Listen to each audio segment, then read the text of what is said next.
Hi అండి, hello, welcome to my channel. అందరూ ఎలా ఉన్నారు? ఈరోజు ఏంటి టైలరింగ్ కాకుండా బోండాలు చూపిస్తుంది అనుకుంటున్నారా? ఏం లేదు, మా పిల్లలు నువ్వు ఎప్పుడు ఆ టైలరింగ్ అదేనా, మాకు ఒక్కసారన్నా బోండాలు చేయవా, చేస్తే ఇడ్లీ దోశ చేస్తూ ఉంటావు, ఎందుకు చేయవు అని అడిగితే ఏమో లేని ఒక 2 సార్లు ట్రై చేశాను అనమాట. బాంబులు పేలినట్టు పేలినాయి అనమాట. లైవ్ బాంబులు పేలుతాయి చూడండి, అట్టా పేలినాయి అనమాట. నాకు అక్కడ నుంచి బోండాలు జరిగిపోలేదనమాట. అందుకనే మళ్ళీ ఏదైతే ఏమైందిలే అని చెప్పేసి మళ్ళీ పిండి కలిపేశాను. చక్కగా అయితే వచ్చినాయి అనమాట ఈసారి. ఆ బాంబులు పేలినట్టు ఎందుకు పేలినాయి అంటే, ఎందుకంటే నేను ఒకటి తెలుసుకుంది ఏంటి అంటే, మైదా పిండి ఒక్కసారే కలపాలన్నమాట. పిండి సరిపోదు, కొంచెం జాలుగా ఉంది అని చెప్పి మళ్ళీ కలిపారనుకోండి, బాంబులు పేలినట్టే కాదు, సీమ టప్పాకాయలు పేలినట్టు కూడా పేలుతూ ఉంటాయి అనమాట.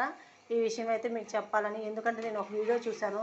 పాపం ఒక ఆవిడ వేస్తూ ఉంది, బోండాలు పేలుతూ ఉన్నాయి, దెబ్బకి వంటగది నుంచి బయటకు తిరిగిపోయిందనమాట. అందుకనే ఈ వీడియో కొంతమందికైనా యూజ్ అవుతుందని చెప్పేసి నేను చేయాల్సి వచ్చింది. ఓకేనా ఫ్రెండ్స్? ఇన్ని రోజులకి నేను బోండాలు సక్రమంగా మంచి పద్ధతిలో అయితే చేశానమాట. ఎలా ఉన్నాయి ఫ్రెండ్స్? చూసారా ఎంత బాగున్నాయో? తిందురు కానీ రండి మీరందరూ. ఓకేనా? వీడియో నచ్చితే ఒక లైక్ చేయండి, షేర్ చేయండి, మన ఛానల్ సపోర్ట్ చేయండి అబ్బా. సరేనా? బాయ్.